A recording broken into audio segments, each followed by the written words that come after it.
So in sobriety and in recovery, um, there are going to be good days and there are going to be bad days, right? Not all days in recovery and sobriety are going to be good days or easy days. You know, there are going to be those difficult days and those challenging days. And sometimes the pressure might seem overwhelming, right? The urges might be strong, the cravings might be there, and I still go through it. You know, I still go through it myself. And if you find that you're going through that, or that you're having a hard day or a difficult day in recovery or in sobriety, you know, it's not a sign that you failed or that you're failing. You know, it just means that you're having a hard day, right?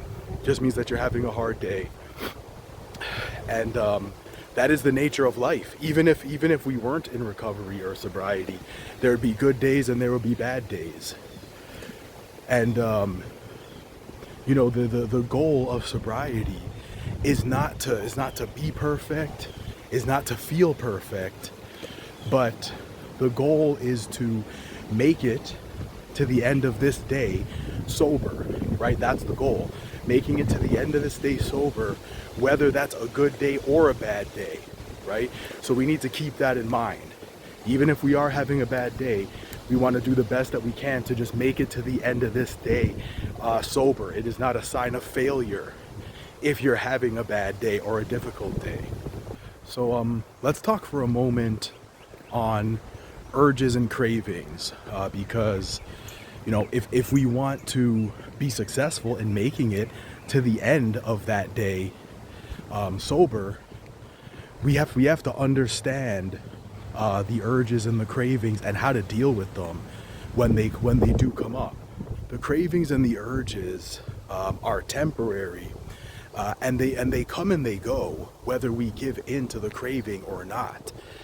And so, you know, what we want to do is we want to be present with the craving and the urge. We want to sit quietly and allow the urge to come up and run its course, right? We want to let it run its course. We want to allow it to create that disturbance that it's going to create, right? Allow it to create that discomfort that it's going to create, whether that is nervousness, tension, anxiety, whatever feeling that you have coming up inside of you.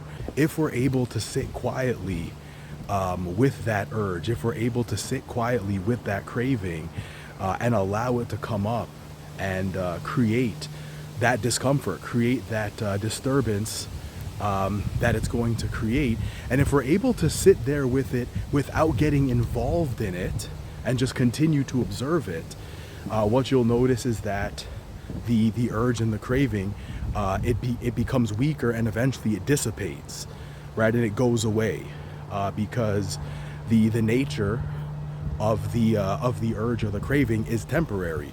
Another way that we can manage urges and cravings on a bad day is to remove ourselves from the triggering environment. So, you know, this could mean going for a walk, going to a friend's house, a family member's house.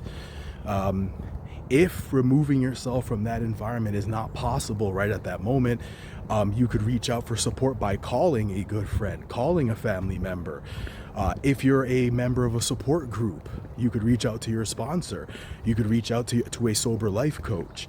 The bottom line is that you can reach out to people for support, and you don't have to do this alone. If you find that you're going through a hard day right now, if you find that you know, this is a difficult day, you're having a difficult time managing the urges, the cravings, and the triggers, just know that there are many people all over the world who are going through what you're going through, including myself. And I know that if I went through what I went through, and if I could get through it, you can definitely get through it too. I know that you can. I have faith in you. I believe in you. I know that you can get through it if I can get through what I got through. It's very important that we do our best to manage our cravings, our triggers, and our urges, especially on a bad day. I know that for me personally, you know, giving into that urge, or going back and using again is simply not a viable option for me, right? There is no choice but to move forward and to get better at this, to continue to manage the triggers, to manage the cravings, to manage the urges, right? Because I know that if I give into that urge or that craving, and I drink even one time, right? I know that it's not going to stop there, right?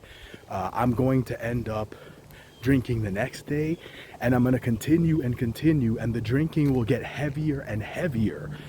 It will progress and it'll get worse, and I will spiral right back to where I was before I got sober, right? I know that for me, it'll just be a matter of time before I spiral back to where I was before. So, you know, that's why I know that for me, I have to move forward with this, right? There is no going back to that, right? So if you guys can relate to that, let me know in the comment section, right? Have you ever had an experience like that? Do you have the awareness? Do you know that if you give into a craving or give into an urge and you do end up using, do you think that you might spiral back to where you were before? You know, feel free to let me know in the comments if you can relate to that, or if that resonates with you. If you find that today is a difficult day, bookmark this video and come back to it, and you know, we'll do our best to get through it together. If you guys enjoyed this video or got any value from it, please do give a like and subscribe for more content on addictions, recovery, sober living, and mental health. And you know, let me know in the comments how you guys are doing. You know, was there anything in this video that you could resonate with, that you related to? How are you managing your triggers and cravings and urges? How's that going for you? Feel free to let me know in the comment section below. If you guys want to talk one-on-one, you know where to find me. You can feel free to check out my website at www.kickthehabitcoaching.com. I really appreciate you guys joining me for this walk and tuning into this video, and I'll see you on the next one. Take care.